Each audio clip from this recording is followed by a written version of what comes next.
Hi, Rory, and welcome to Skills for Mars. Finally, we're doing this. Finally, it's been quite a while in the making. Thank you for having me. Yeah, thanks for joining, and I'm looking forward to discuss not only the talent acquisition bit, but OLAS as well, and see where you are with that. Yeah, I mean, very early days, but excited to have this conversation. And these conversations are what drives me. So thank you for having me again. I'm curious if are you going through the same steps that you take companies that went to Talent Tech Labs that we were mentors for, just making sure that everything is aligned. Yeah, definitely trying to do that. What I've learned is that it's much easier to sit on the side of the table that I was on and say, here's where you are and here's what you should do next to get to the next thing. When you're on the side of the table that I'm on now, trying to build the technology and build the business, everything seems like a priority. And it's just a matter of like understanding where to go next. But yeah, trying to be methodical about it. Rory, before we get into OLAS and talent acquisition technology, just shortly, can you tell people something about yourself, your main influences in life? How did you get to start working in the people industry? How did you get to move to New York? Yeah, sure. So, hello everyone. My name is Rory O'Doherty. Really, I'm just a normal person, right? I'm interested in the way that the world works. I'm interested in making a change and an impact in how that works, and that's kind of what has been driving me so far. So whenever I see an opportunity to get involved, I've always kind of taken it, and that's what brought me to New York. I finished my university degree in Ireland, and I applied for a job with the venture capital arm of the Irish government, Enterprise Ireland, and they put me in New York for 2 years, and then from there I met Jonathan Kestenbaum in San Francisco, who's the managing director of Talent Tech Labs. And when I was actually I took some time off, I went and motorbiked through Vietnam, and I got an email from John saying, "Hey, come back! I want you to come and work in Talent Tech Labs." And I just saw another opportunity, and I went and took it.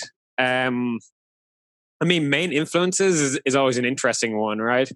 I think I think it's fair to say for most people, definitely for myself, that my family are my main influence, and they are what influenced me to kind of get into business, but also to get into people and that side of things. My father was a managing director of a pharmaceutical manufacturing plant in my hometown when I grew up, and we used to kind of walk on the beach and talk about the issues that he'd be dealing with in work and how he would encourage and coach different employees and help them do the best they could. So that was very much the big corporate kind of view of things. And then my mother was an entrepreneur, so she ran a Montessori. She ran a restaurant for a number of years, and she gave me kind of the smaller business entrepreneurial edge. And actually, that kind of drove me to my first enterprise, which was buying things through her restaurant and selling them at my school. So it's always been mixed up and around there, but that would be my main influence, I would say. Yeah. So I guess that's very good that finally you ended up in entrepreneurship. Yeah, mom's happy. I think dad is a bit more worried because it's much safer to work for the big organization, the big corporate, and there are a lot of pros to that. But very much so, I had an itch, and I needed to scratch it, and we'll see how that all works out. So let's start with that because we are already talking about OLAS. Sure. What is it doing? How did you start it? It's not doing much just yet, but Is so it 2 months old, 3 months, 2 weeks old, two, 3 weeks old? it's a month and a half, coming on 2 months. The idea, the concept has been around in my head for years, right? It essentially, um, how do you help people figure out what careers that they want to go on and do? How do you help them get the skills that they need to actually be able to do those jobs? And how do you connect them up to employers? Right. So talent acquisition in a nutshell. And then that idea came to me when I was working for Skype in Luxembourg quite a number of years ago. And as I've gone through my journey, working in digital tech, working in HR tech, advising companies, advising corporates and staffing firms, um, it's always been in the back of my head that there's an issue here. And whenever you talk, I don't know about your own personal experience, but whenever I would talk to friends or acquaintances and ask them about what they do, there's always a sense of I kind of fell into this, I fell into that, and I wasn't really sure what I wanted to do, and so on. And I just thought there has to be a better way, considering you spend something like 70% of your time doing the work that you do. Um, it seems like such an economic waste, and it's a waste of life if you're like despising it. Um, and then I'd say about a year ago, I was in a corporate boardroom in New York, in Manhattan, and I spent about an hour getting grilled by one of our partners around how can you tell someone's real interest in a job, how can you tell someone's learning agility and their learning and their grit. And I didn't have a great answer because there really wasn't a great tool on the market to prove it. I think if you're familiar with Koru came up with the Koru 7, and grit was the one that kind of resonated out of the Bill and Melinda Gates Foundation. But they got bought and that kind of folded. So anyways, long story short, I've taken all those kind of inputs and we're trying to create a platform where people can sign up.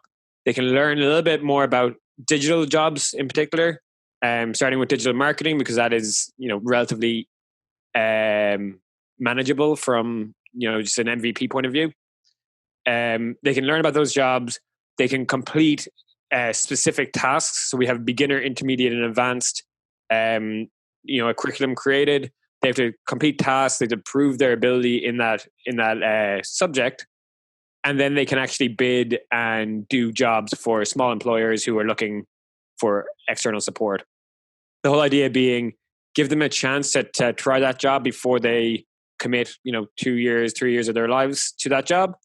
And then also give them a chance to build that experience, because nobody likes trying to go for an entry-level job that needs 2 years experience before actually having done the job. Long way of explaining it, but that's what we're trying to build. I'm happy to hear that you're thinking 2-3 years into that job, because I think one of the reasons and why we have issues in choosing a career is because we think of a career for life. Yeah, and I think that's definitely the old-fashioned mentality around careers. And do you want to be a lawyer? Do you want to be a doctor? Do you want to whatever it is? But that's just not the way the world is working, and especially now. I think we had a digital transformation that was happening for the last 10, 15 years that has been spurred on by COVID-19, where people are kind of waking up and saying, do I need to be going to the office? Do I need to be doing this job? Do I want to be doing this job? I'm getting furloughed. I'm getting laid off. Where do I want to go? What do I want to do? And I think there's a turning point in how you think about jobs. There was a very good HBO article around how many jobs a person has over their career these days. And I think it's closer to like 8 or 10 rather than 2 or 3. Isn't this fantastic? Because honestly, I think my parents were bored at some point. I think my grandparents, and grandparents, at that point you even had the whole family going through the same job, right? The father, the kid, and everyone, you would save the spot, and they would just get the job in that same factory or with the same people. I think that at some point routine would kill them as well. I don't think they would be, so passionate throughout the entire lives. Isn't it nice to be able to change and have this opportunity to do whatever you like, develop new skills, get into a new flow of business, feel passion again? It's like falling in love multiple times. Oh, I love that. I might steal that. I think so, right? I think so. I'm a bit of a voracious learner. I'm going into this venture with Olus, and instead of hiring a whole bunch of developers, I've decided to teach myself how to develop and build it, which is another interesting choice. But I think if you're not learning, then you start to become stagnant and you start to slow down. And then this is a bit high and mighty, but like life becomes a little bit less interesting to me if you're not, challenging yourself and pushing yourself. And, that's kind of all wrapped up in it. Back to your point around, a career for life. In Ireland, it was always the eldest gets the farm. The next one becomes a priest. The next one has to leave to try and figure out what he can do or she can do. So are you the third one? Oh, I'm the fourth, so I don't even know where I come.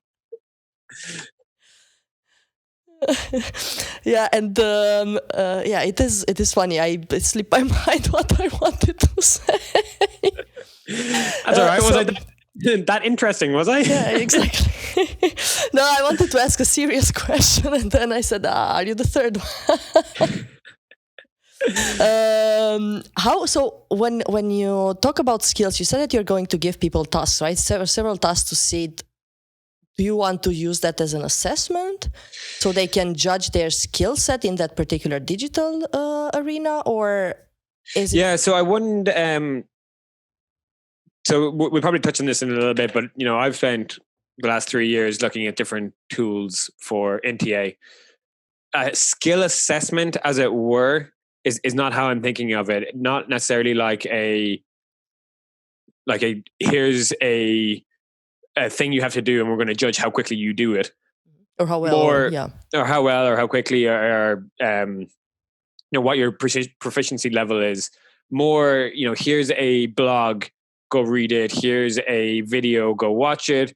Go create so for digital marketing in particular, go create a Facebook group and get 5 people to join around something that you're interested about, or go create a LinkedIn group or a LinkedIn page or an Instagram, whatever it might be, and then show us the proof of having done that. The concept being, if you want formal education, we're probably not going to be able to provide that. Maybe someday in the future. But if you want formal education, there's plenty of providers out there. There's universities. They're all going e-learning as well. That's fine, and then credit to those organizations. But what we're trying to give you is the ability to be a self-learner, the ability to go and teach yourself and find out things for yourself. And part of that is what we were talking about, because that's a drive for me. But part of it is from conversations that I've had with talent acquisition leaders, that while they want to hire someone who can prove their ability to do the job that they're getting hired for, they also want that person to be able to be agile and to be able to adapt to the ways that business changes. And that's kind of the underlying current of how we're thinking about our education component. Does that make sense? Yeah. So what is the application doing? Is it just providing them? Is it more like a learning tool, or what is? Yeah. So it's more like just a central repository for those tasks, the ability to check them off and hold, create a profile and be able to show your accomplishments, show your achievements in one centrally located place. And then actually this whole idea of connecting to employers for either small tasks or that initial conversation for employment. And did you get any traction from employers?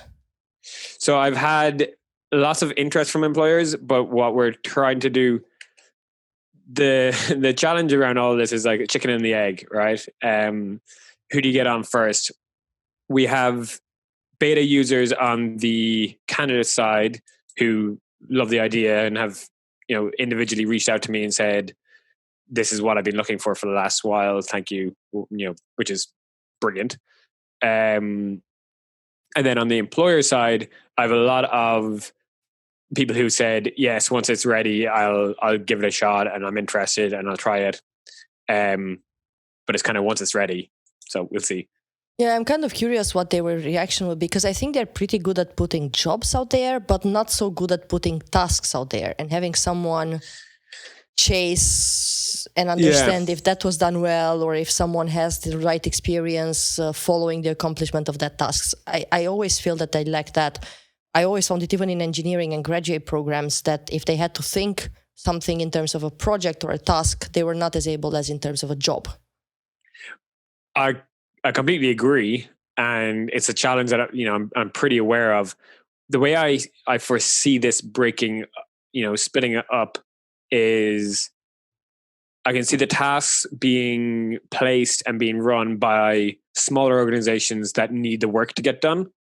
And then the review component being that kind of stamp of whether that person could actually, deliver on time in a professional manner and whatnot.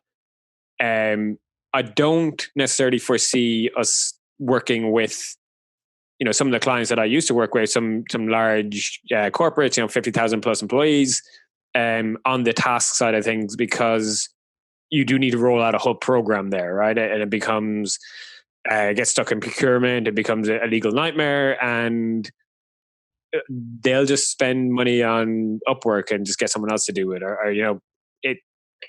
There are other mechanisms in place in those corporates, or there isn't, and they're too stuck in their ways. But in terms of hiring for kind of entry level or 2 or 3 year into their careers professionals, definitely those large organizations need to hire those individuals and at scale. Yeah, at scale and fast as well. Yeah, for sure. And those are the organizations that are using these assessments, behavioral assessments, skill assessments, and this is just another way of providing rich data for those hirers, those employers. Did you already think of the business model? I've thought of like 4 or 5. Where I am right now, and don't hold me to this one, but where I am right now is a small monthly subscription for the candidate to have access to the platform, to have access to the resources that we're creating, and to go through these steps to prove completion of competency. And then a 2 pricing models for the employers. So one per project. So if you want to post a project, there's a charge for that, and then a recruiter license for access to the platform to be able to talk to candidates.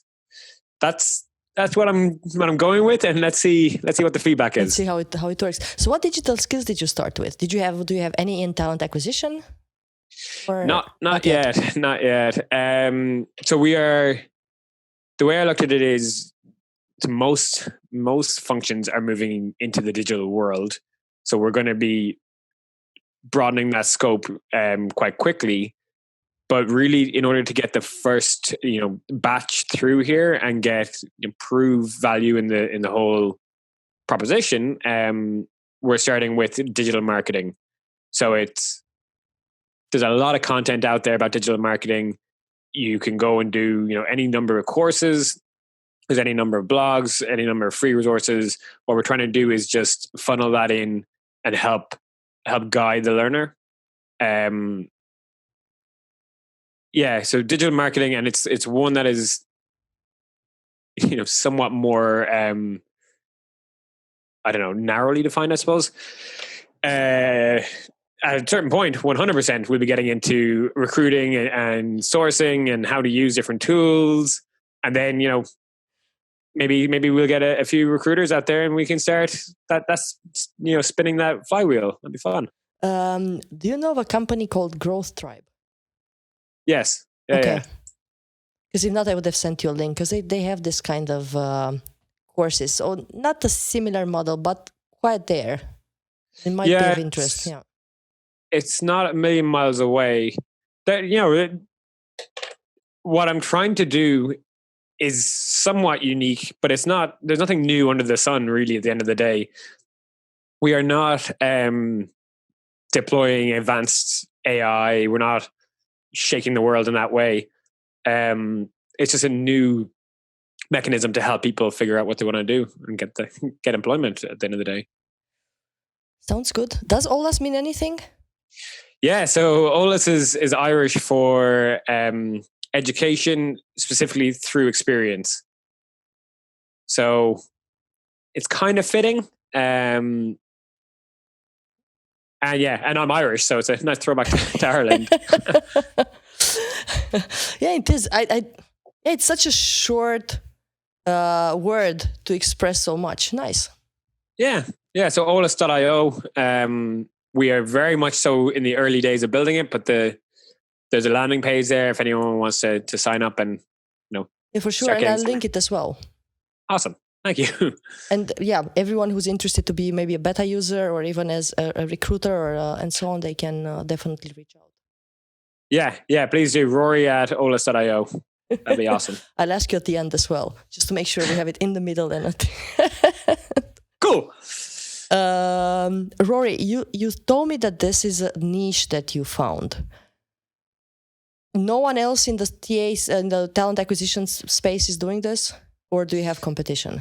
Oh, interesting.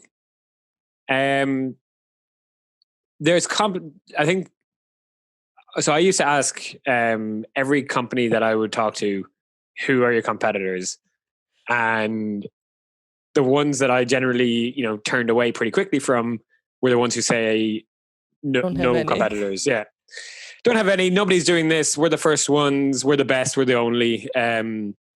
These are all pretty strong red flags.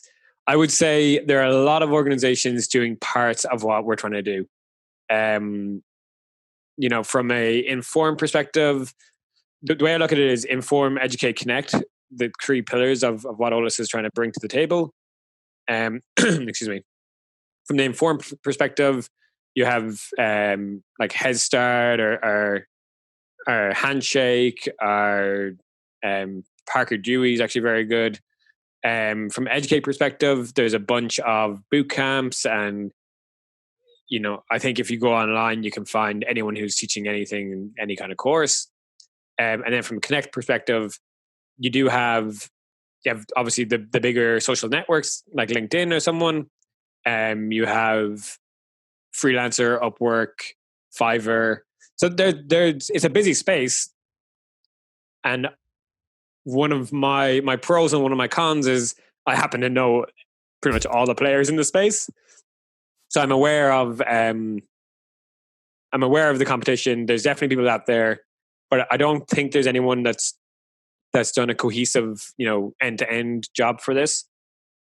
So that's what we're trying to do. And I think that's one of the things missing in HR and talent acquisition in general. I think everything is so divided. Everyone takes care of such a small piece that in the end, as a company, you end up working with 10, 15, 20 applications. Yeah. Or 20 supplies the same on the other end.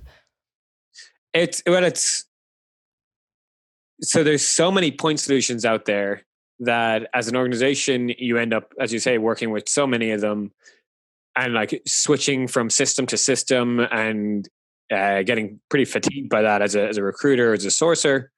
Then as a candidate, God, there's so much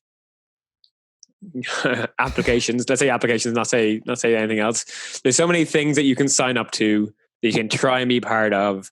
And there's just so much noise that it's so hard for you to kind of cut through it and figure out where you want to go. There's a lot of organizations out there that are trying to solve different parts of the hiring process, different pain points. But I see a lot of them are trying to are attacking symptoms of an underlying issue. And we're just trying to get, a little bit closer to the root cause, I suppose. Is it growing just as much, the TA market? I mean, at some point, I think 2 or 3 years ago, it was growing at 19-20% CAGR. Yeah, I mean, I would say that the current crisis that is on us, the current pandemic and the slowdown in economic growth is going to cause some major issues. I'm not sure if you've had George LaRocca on this podcast, but George tracks HR wins. They track a lot of the VC deals, and we have been seeing pretty significant uptick in amounts of deal flow going on. What I would say is that I think it was last week, LinkedIn announced that they were going to cut 960 or so jobs from from their California location, I think that's indicative of what's coming down the line. I think there's going to be a lot of pain mainly for VC backed HR and TA tech startups that haven't necessarily proven a viable model yet. There's a recession probably coming, and hiring and talent acquisition are one of the first functions that kind of get froze. Yeah, for sure. Where do they get it wrong? Because a lot of people have a lot of ideas, and some of them we know they just do whatever everyone is doing, or things that can very easily be automated by a bigger company, a bigger tech company. Where do they get it wrong? Yeah, I mean, I think ideas are 10 a penny. You can find a good idea by walking down the street. It's in execution, and execution is really challenging. The best players that I've seen, the ones that have done really, really well, they might have really good tech, but generally speaking, the technology isn't the differentiating factor. It's just another thing. It's something to get tick the box. What they do really well is great customer success. They sell really well, so they don't push their product on people who don't want it. They go and they actually talk to the client and they figure out, will our product actually solve your pain point, and only sell into the ones that are actually going to be helped by having it. Good references, clients that actually like them. The one thing that we've seen time and time again is, so heads of talent acquisition, CHROs, they tend to move organization but not move function all that much. So a stint for a head of TA is probably 2 or 3 years at a big corporation. If they have tools they really like, they're going to try and bring that tool with them. So iCIMS is a great example of this. iCIMS has done a fantastic job in customer success, as have Greenhouse. Those companies, when their clients move, tend to win more deals just off the back of that.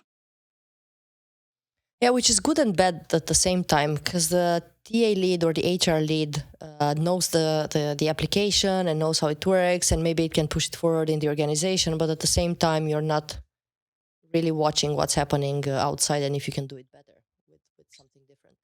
Yeah, that's a fair point, but I think there's a decent amount of like shiny object syndrome in this That's space. what I wanted to say, but there is, I haven't seen so much increase and so many good things coming out. Yeah, I think there's some really interesting players coming out with point solutions, and once again, the point solution, will they be able to carve up a big enough niche to be a real business, or will they get bought by an ATS or a CRM or HRIS? I think that there's, well, okay, so to your point around a TA leader just using a tool that they know because they know it, yeah, sure, that kind of limits some innovation to an extent. But what's nearly worse is a TA leader who spends all their time looking at new technology and never actually pushes forward the organization or makes the TA function better. For sure, and I wanted to ask that as well, because I don't feel that it's only the TA tech job to get this implemented. And some solutions, even if they're point solution, even if you put them together with APIs and all of that, if you get someone knowledgeable behind it who understands how they should work and knows how to make them tick and knows how to organize the team and everyone and make the change, it might work. But yeah. I feel that is there a lack of technology understanding in TA at that level? Is it too much? Is it too complex? Is it too hard to decide? Is what I would say a lack of money? And generally, like if you can improve the business case, I think you can get the budget to do a lot of things. There's a sense of people in the TA function being people, and having had their not necessarily their heads in the sand, but not necessarily embracing technology as much as maybe some of their counterparts. So that's definitely one aspect of it. The other aspect is, startups are really good. Good startups and good technology startups are really good at listening to their customers and empowering back what their customers have said to them around this is, we'll solve this pain point. We'll solve this pain point. Are they very good at that? Are they very good at telling you what the technical aspects of their solution are? And what TA leaders really care about is, cents and dimes at the end of the day. How many recruiters am I going to have to use to get this up and running? Is it going to make them quicker, more efficient? How does it actually implement? There's definitely a lack of understanding around APIs and how integrations actually work, which I've gone through my first one, and it's pretty freaking painful. I must say, it's not easy. Yeah, it's not, and people kind of think, oh, that tool has integrated with whatever my solution is, whatever my ATS is, whatever it is before. That's fine. Tick the box, but that's not really the case, and you can still be weeks, if not months, trying to integrate. And for a smaller startup, that's a lot of time, right? And that's a lot of money. I do think that there's appetite for new innovation in the talent function, and that's really cool. And hopefully we can see that more and more, especially as we're going into more of a virtual hiring process these days. Yeah. About the virtual hiring process, do you think that at some point there will be someone on the market, like maybe one of the big names, maybe one of the small names, who just puts all the parts together and takes the human out of it? No, I don't think so. And it's because I think you can take the human out of it for scheduling. I think you can take the human out of it for some of the assessment work. But ultimately, you need to have people who choose who their employees or who their colleagues are going to be based on some underlying characteristics. Some of the best organizations that I've seen are very regimented around using like an applied or like Talvista or some tool like that, where your interview is structured, there's marking, it's all blind, and it's really, really super fair.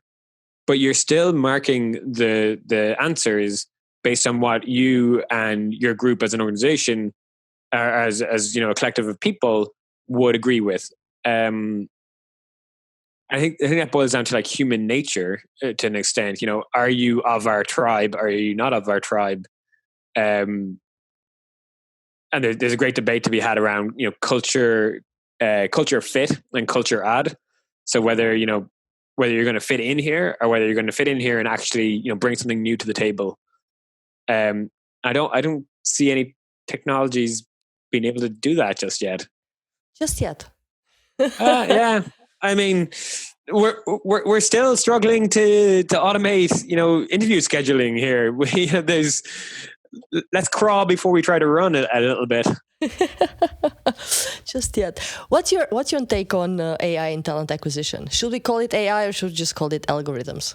Yeah, it's a funny one. I did a talk on AI in TA 3 years ago, and I sat down with a couple of the big CRM, big matching players, and we did this talk.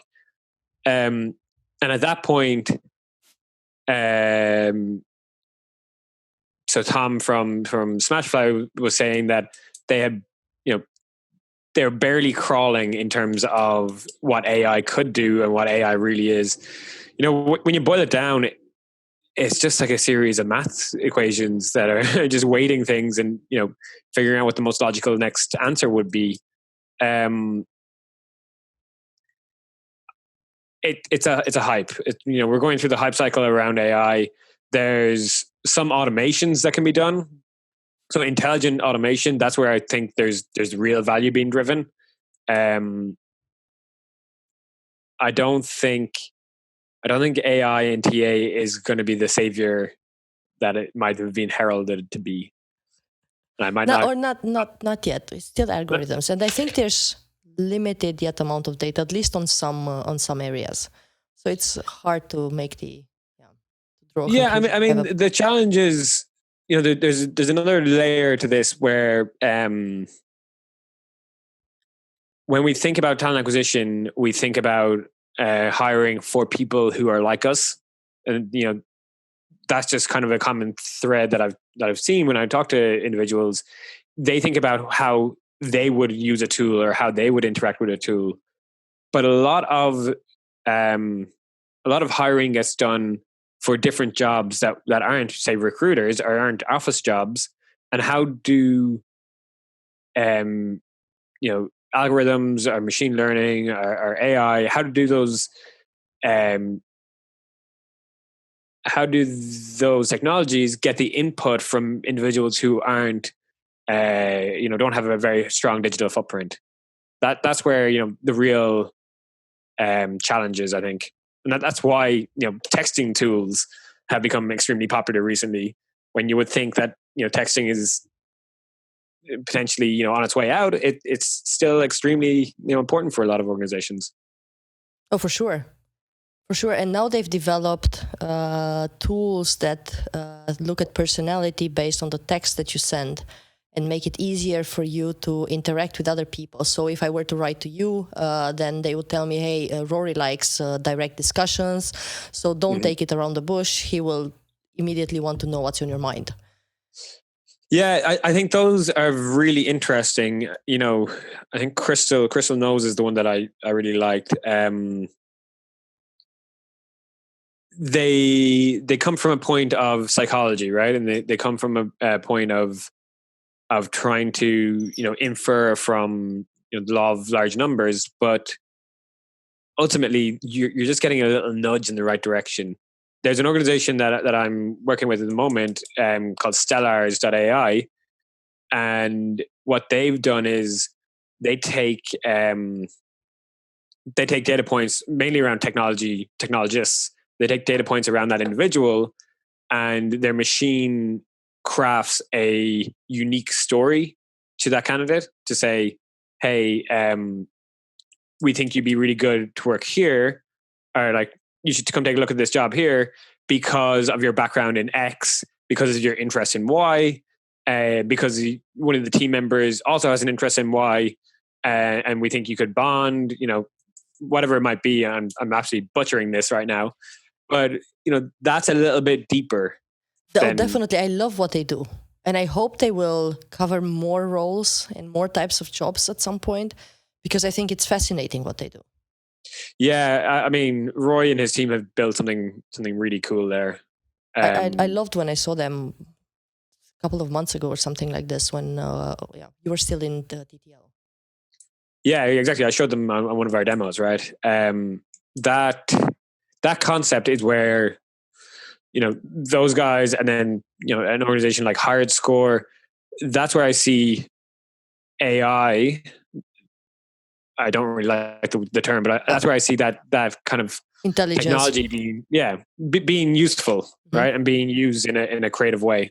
Oh, for sure. And I think they're going to make a difference. So if they continue with this, they're definitely going to make a difference. There's no other similar tool out there using the information like this. Not that I know of. Yeah, not that I know of either. So definitely there are bits where they have competition, but that there are bits where they have no competition. Rory, you're talking about attacking symptoms and attacking the real cause, right? What you're trying to do with OLAS.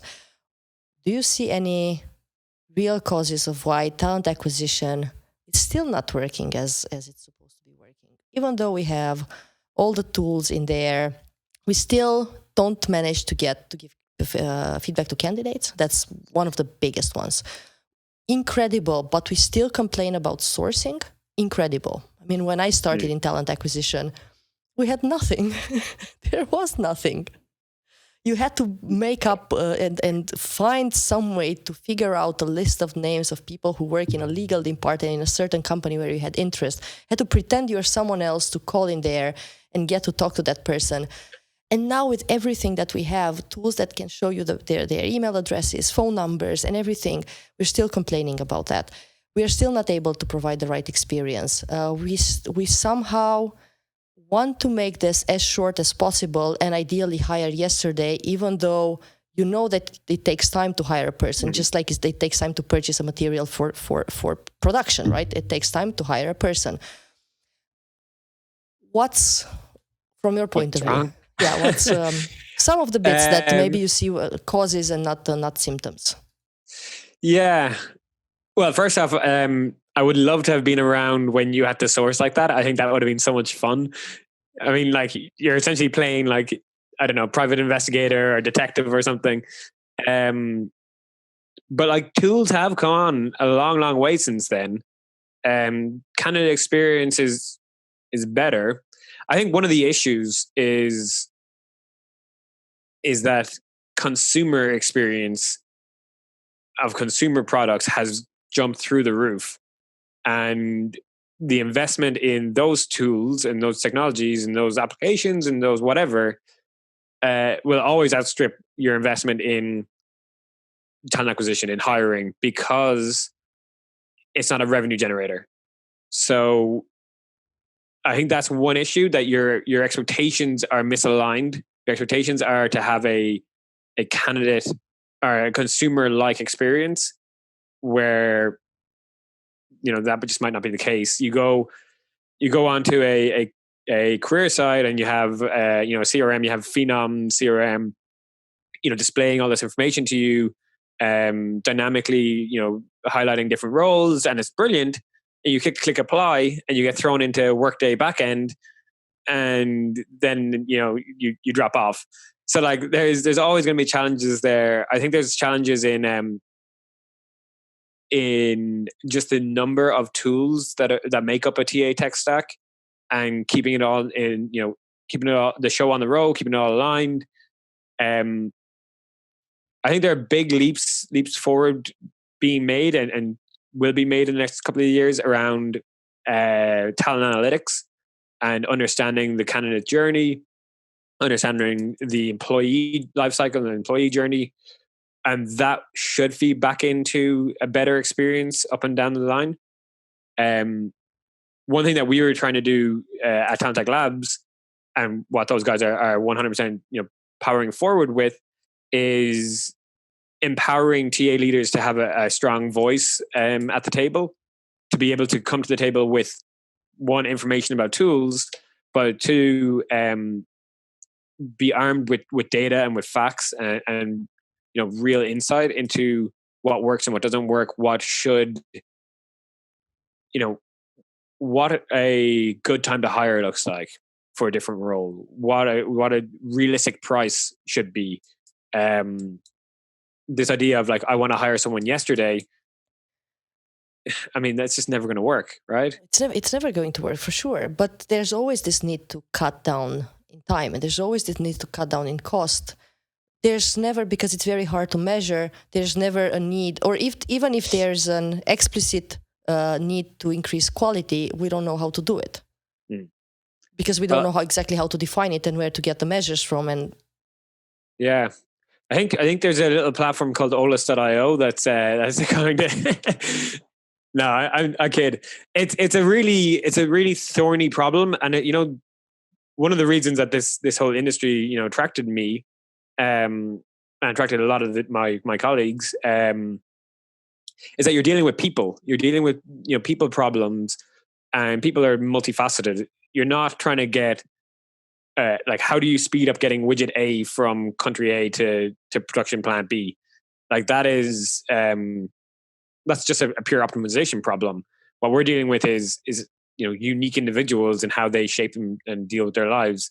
There's a layer to this which is kind of overlooked quite a bit, where great recruiters, great sourcers, great TA leaders are kind of craftspeople in their own right. They actually invest some of their own life, their own energy into those individuals and help their teams grow. I don't know if it's the same can be said around, procurement or manufacturing. I don't know, because I don't know those functions as well, but I would argue not. It's definitely not the same. But that's where I would argue that talent acquisition, because now it's seen as a support function, it's seen as belonging under HR, as someone you go to and they just do some magic and people pop up. Where I think more trust should be given from the start. I think they should have a seat at the table right up front, because it's a mix of marketing, sales, procurement, manufacturing. You have a mix of skills in those people.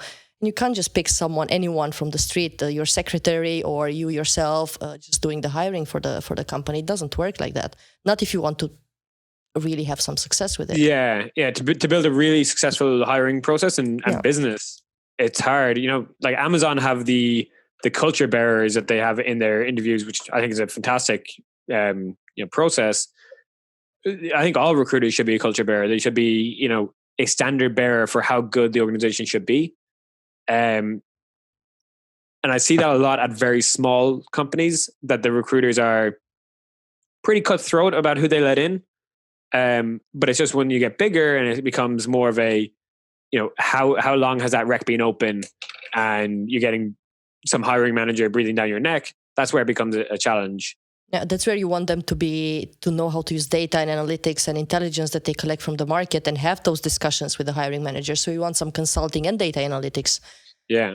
I mean, it's a full role. It's a very complex role that I feel that business owners and HR don't really understand fully at some point. No, I think so. I think you see it in your kind of new wave of venture-backed organizations where you have head of talent or head of people, where those positions are a bit more strategic and a little bit more, longer thinking. In your kind of traditional Fortune 500, Fortune 1000, the recruiting function was seen as the kind of a knee-jerk reactionary function. I think there's a layer of consultative work that a recruiter needs to be able to provide. And then there's also this portion of, strategic workforce management, which talent acquisition has kind of been, left out of that whole question, that whole process. I would argue that TA should be, heavily involved in it. I agree. But and it's the same with internal moves. The clients I work with, and I'm always fascinated, and everywhere I go, it's kind of the same thing. Oh, internal moves are handled by HR, recruitment is handled by talent acquisition, no one talks to one another, and people in the company complain there's no way to get promoted, but there are a lot of jobs posted outside that they would apply for, but they don't know if they have the opportunity or the they're not allowed internally or whatever it is. Not even not allowed, because some of them, they just out of frustration because no one told them there's an opening, they just don't want to apply because they want to be approached by the company, which seems fair as well, right? I've been in the company for 3-4 years, I'm doing a good job, you have this opening, come just wave at me and ask me, am I interested?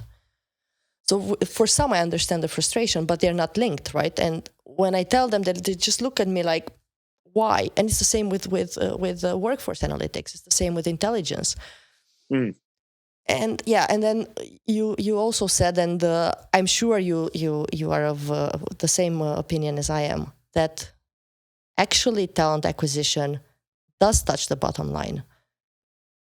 If you don't have people, you can have anything else. It's still the people that make up your company and bring you the profit and bring the performance and bring passion and bring other customers. You don't have that, you don't have anything. I would even argue they even hire sales, right? You don't have the right salespeople if you don't have recruitment. So at some point, maybe there needs to be a rearrangement. It's a chicken and the egg challenge again, though, right? Because if you cut recruiters, say you were to take an organization, you cut out the TA function, will it still be able to keep going? Sure. It can go for the next little while until people start churning, which, is natural. And then how do you replace those individuals? If anyone listening, I mean, everyone listening has done hiring, right? Um, it's a long process. You generally have to look and talk to a bunch of different people before you start to figure out, hone in on the ones that are really right for the role. Even that process of figuring out what the role exactly is, that takes an expert. That takes someone who understands this space and understands your business and your requirements for that position. It's not an easy job. It's not I an wouldn't easy job. necessarily. I wouldn't knock anyone who's doing it. It's a bloody tiring job. It takes out of your life. You have to keep in touch with people, reach out to them, make sure they understand and they get some of your passion, right? You cannot talk to someone without having energy, because at that point you're not selling the company. You're not doing the right thing, right? If I talk to someone who's not enthusiastic about their company, then I don't want a job. Well, yeah, exactly, right. I'm not going to buy from you if you, or not. I have to be always present, and I have to pay attention to the person speaking to me. I just cannot switch off and think about something else. It's challenging because definitely there's a layer that, recruitment is a specialized form of sales at the end of the day. But I do think that maybe it's a different position. Maybe it's just, a recruiting leader or TA leader, that needs to step back and think about things from a business perspective and look at the data and figure out, sit down with the CHRO and make proper decisions around who they're hiring, where they're hiring them, what they're trying to do, from a 2 to 3 year perspective, not fighting the fires, which is kind of what's always happening. Yeah, exactly. It's always happening. Rory, let me ask you something, because you've seen a lot of TA technology and you know what makes TA technology reliable and trustworthy. So if any of potential clients of TA Tech are listening, how should they think about a company that is reliable and they can shake hands because they know that they will have customer service? Yeah, it's a tricky one because, the traditional way is you go and you meet them in person, right? And that's impossible right now. But even that is not necessarily good enough. I think there's layers to checking, not even quality, but like trustworthiness of a technology or of an organization. There's the kind of the scratch of the sniff test, which is just, do they show up? Are they around? Are they present? Do they have more than 1 or 2 employees? Are they going to actually be around for the long haul? But then there's layers of, does their technology do exactly what they say it's going to do? Can you test that? Can you go and talk to some of their clients? And any decent technology company is going to give you reference clients. You should talk to those people, but then you should also use your own network or use an organization like Talent Tech Labs to go and talk to TA leaders who have gone with a competitor or who've gone through an RFP for that kind of tool, or who have had a negative experience with that tool. And sometimes a negative experience is just, it's a matter of circumstances. Maybe the tool wasn't right for that organization.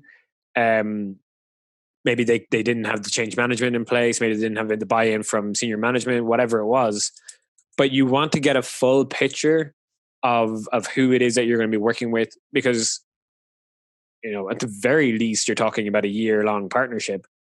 And if it's a good one, you want it to be at least a couple of years, 3 to 5. So I would use some of that investigative journalism skill set and go and pry around. You can see on most technology companies' websites, some of their clients, they put up the big logos. You don't necessarily need to wait until they introduce you to that person. You can just reach out. I'm sure if you're a TA leader or a recruiter or whatever from whatever organization, if you reach out to a TA leader, another one, they're going to respond. This is not necessarily the most cutthroat business in that perspective. And then sure, reach out to you or me, and we'll give you 2 cents.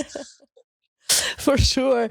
And is there a number of tools that you would say works better? 3, 4, 5, or have you seen even more work? I've seen 10 plus work together.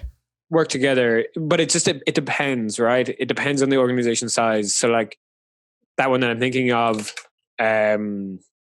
has locations in North America, Canada, Africa, Asia, South America. I don't think they have any in Europe. And the way that they run it is a centralized center of excellence, which has the ATS, CRM, and some core tools. So like HRIS is run out of there. Well, then each jurisdiction has allowance to use whatever tools they want on top of that. So some will use one video interviewing tool, others will use a different one. Some will use Calendly, some will use whatever, right? It boils down to a per location basis. I don't think it's possible to say the right number of tools. It's really like what's the business challenge? Let's get down to what the problem is first. And then, might not even be solved by a tool. It might be solved by a process change. Or an organization change, or just an upskill, for sure. Yeah. How do you see the future of TA? I know we touched, but very briefly on this. TA Tech. It's all going to be shiny and rosy, I'm sure. So at a high level, I think there's pretty clear indications that CRMs and ATSs are converging somewhat. That the functionality that they both offer, or that CRMs offer, that ATSs are trying to get into that space. There's a ton of very early stage small players, VC-backed players, which will struggle in the next year or so. This is completely my opinion. And I see there being, it's kind of interesting. There's probably a slowdown in using brand new tools coming up. But actually, there's also probably a big change in your core systems coming up, because there was a really nice quote from one of my previous clients. The best time to change the engine of the car is when it's stopped. So if your recruiting slows down, maybe now is the best time to look at the ATS, rip and replace, right? Overall, in the future, it'd be great to see some of the suite players coming out with better recruiting modules. There's always going to be new innovations coming up, but I don't have my eyes on anything that's too game changing just yet. Maybe I'll be back on this in a year and say, hey, have you seen? Yeah. Who knows? But like, the world is a funny place. More interesting things have always happened. For sure. For sure. Rory, is there something that maybe I didn't ask you? First off, thanks a million again for having me. And like I said, this is just fun for me. Yeah, I think it's an interesting time to be in this field. I like how everyone's adapting to the virtual way of working and the virtual recruitment. I don't know. Look, you just keep me in mind as you go about your days. For sure, and I'm looking forward to talking more about OLAS. But do let me know when this is more advanced stages, and then we can have another discussion to talk more about it. You're going to be one of my first customers, right? For sure. You're gonna pay me a lot of money for all this? Endless amounts. Hey, excellent. No, yeah, I'm excited to see what way we go about it. I think the core premise of what we're trying to solve there's 6 of us working on it at the moment. The core premise is good, and it's a real problem as far as I can tell, as far as we can get feedback from the market. But now it's down to execution, right? Can we actually make it happen? And we'll see. Oh, for sure, you'll be successful. So Rory at allas.io. That's me. Yeah, got me a line, and I'm open to any conversations, whether a candidate wants to get in touch, or whether any recruiters or TA leaders. That'd be really interesting. Rory, thank you so much for today. It's always a pleasure talking with you. I missed it in TTL. I'm sure the team there are doing a good job without me. For sure. But hey, you get connected with people more than a brand or a company or anything like that. So yeah, 100%. I really appreciate you having me on here today. Thank you.